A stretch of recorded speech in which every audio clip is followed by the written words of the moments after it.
Ethan moved with practiced grace through the elegant dining room of the upscale Manhattan restaurant, weaving between linen-draped tables and crystal glasses with a tray balanced in one hand and a smile fixed on his face.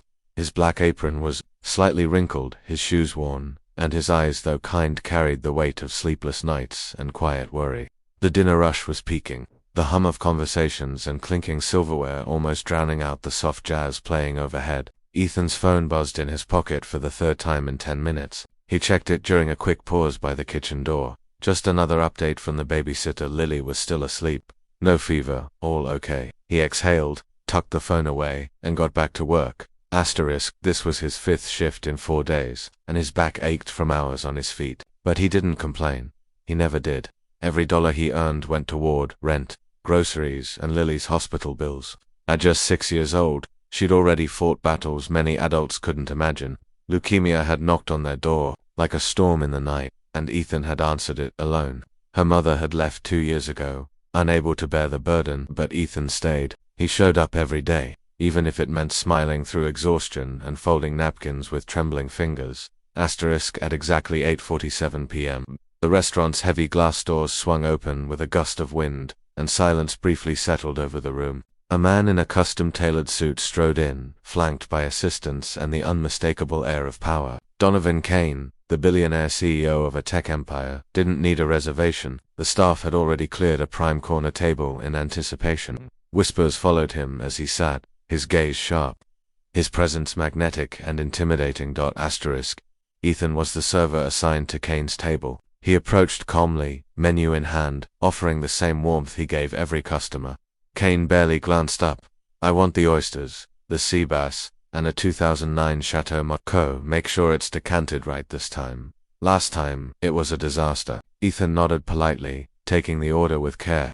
Moments later, he returned with the wine, setting the bottle down carefully and beginning to pour. It happened fast. A sudden bump from a rushing busboy jostled Ethan's arm, and a splash of the rare wine landed on the pristine white tablecloth, just a few drops. But that was enough.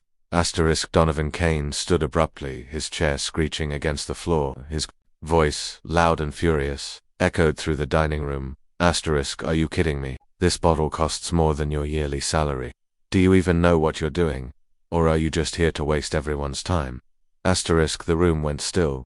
Diners stopped mid-bite. Waitstaff froze. A hush fell over the restaurant as all eyes turned to the scene. Ethan's cheeks flushed, but he didn't shrink. He looked Kane in the eyes, not with defiance, but with something softer, deeper. I'm truly sorry, sir, Ethan said gently. It was an accident, and I take full responsibility. But Kane wasn't done. You take responsibility. That's rich. You probably think showing up and existing is enough. You're just another nobody trying to play professional.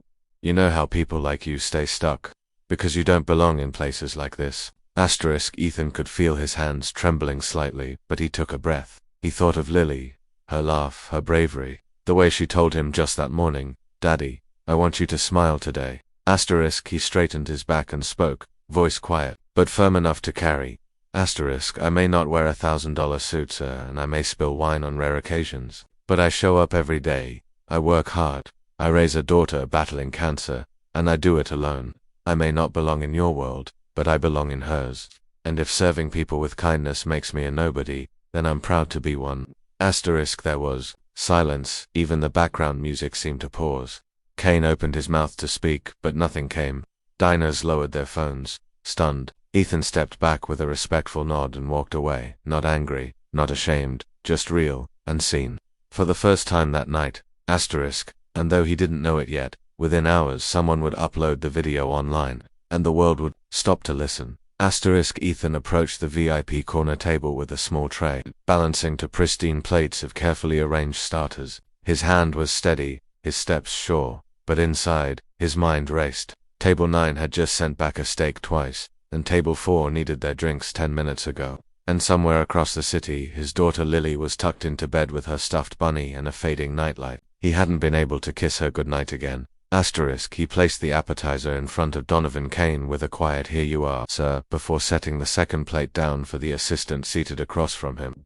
Kane didn't glance at the food right away. He was too busy scrolling through his phone. When he finally looked up and down at his plate, his expression soured instantly.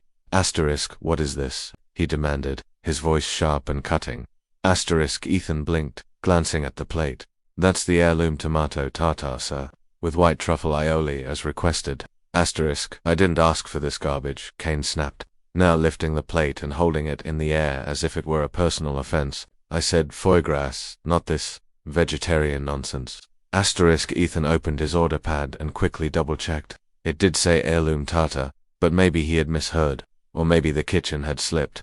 He started to apologize, but Kane cut him off. Asterisk, you people can't even handle basic tasks, Kane barked, rising halfway out of his seat. You want to work with the public, and you can't even take a simple order. You're a joke, no wonder you're stuck serving tables instead of doing something that matters. Asterisk, a hush fell over the room. Glasses stilled mid-air. Forks hovered over plates. Conversation stopped. All eyes turned toward the scene at the corner. A few diners pulled out their phones and began to record. Ethan could feel it, dozens of eyes watching, judgment hanging in the air. His face burned with humiliation. A mistake, yes, but a mistake didn't mean he was worthless. Asterisk, he swallowed hard, feeling his throat tighten. His hand reflexively brushed over the notepad tucked in his apron. Lily had drawn a tiny heart there last week and written in shaky pencil, for Daddy. He thought of her tiny voice in his ear. Be brave like me, Daddy. Asterisk, Ethan looked up. His eyes were glassy, but he stood tall, his voice quiet yet resonant, cutting through the heavy silence. Asterisk, you're right, Mr. Kane, he said. I did make a mistake, and I'm sorry. Asterisk, he paused. Kane looked smug, expecting Ethan to grovel. Asterisk, but Ethan continued, his tone steady. I've also learned that making mistakes doesn't make you a failure. I might be a waiter, but that doesn't mean I don't matter. I carry more on my shoulders than this trail, like keeping my daughter alive through cancer treatments, one shift at a time. Kane blinked, his mouth slightly open. I may not have $1 billion company or private jets, but I show up, I listen, I care, and when I go home, I hold the hand of the bravest little girl in the world. That's not failure.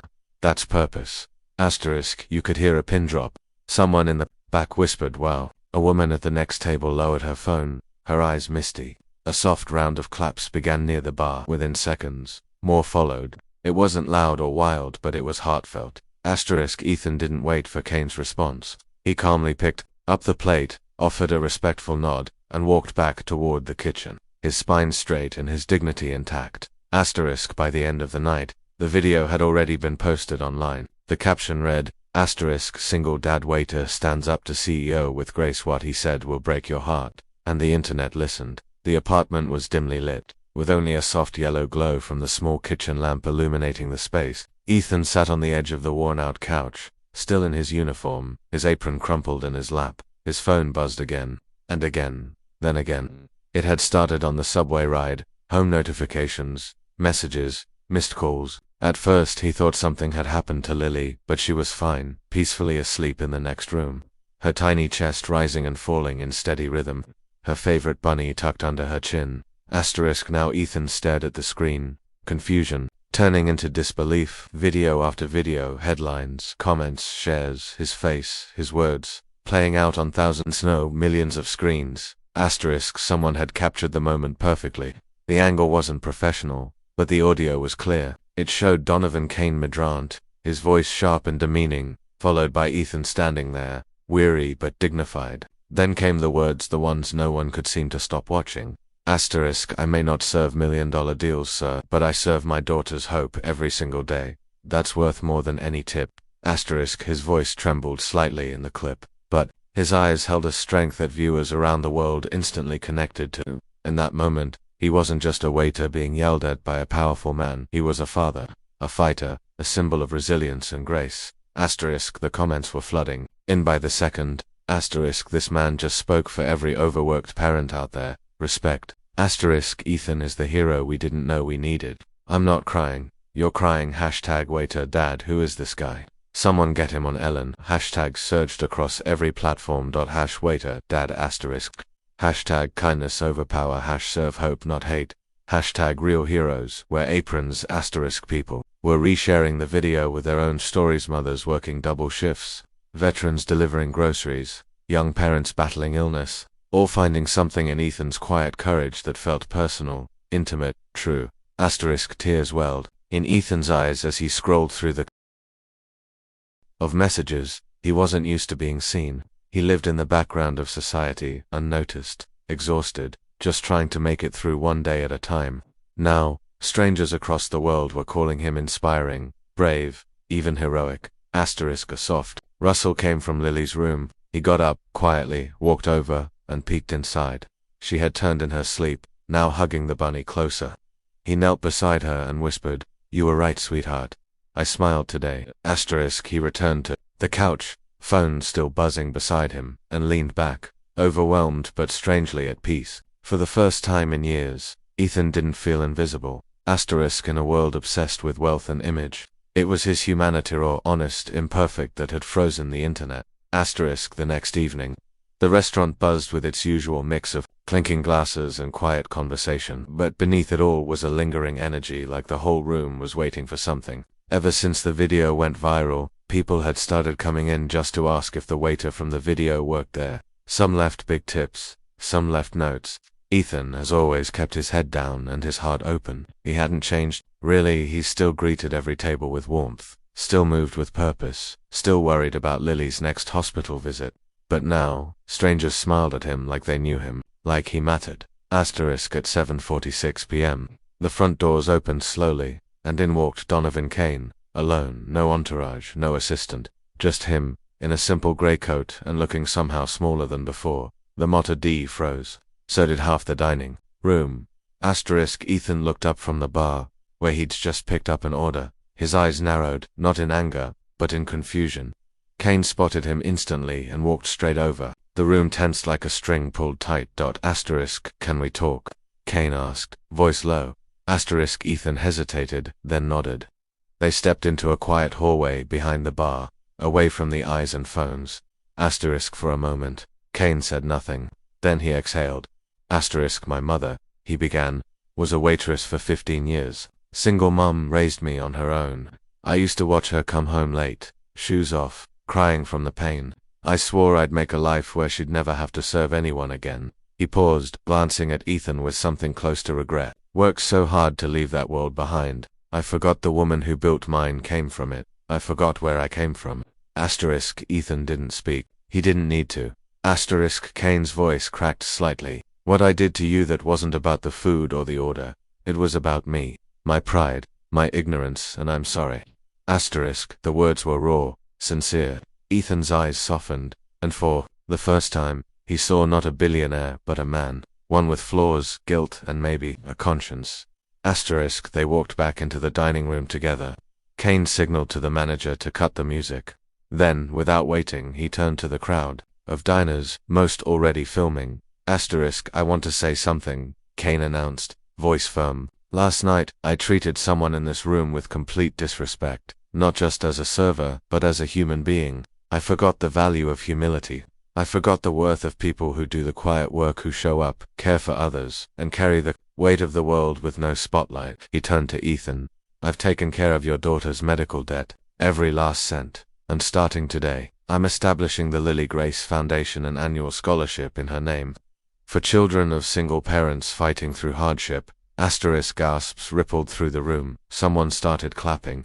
Then, more joined in, and soon the whole restaurant stood applauding, not for Kane, but for Ethan and for everything he represented.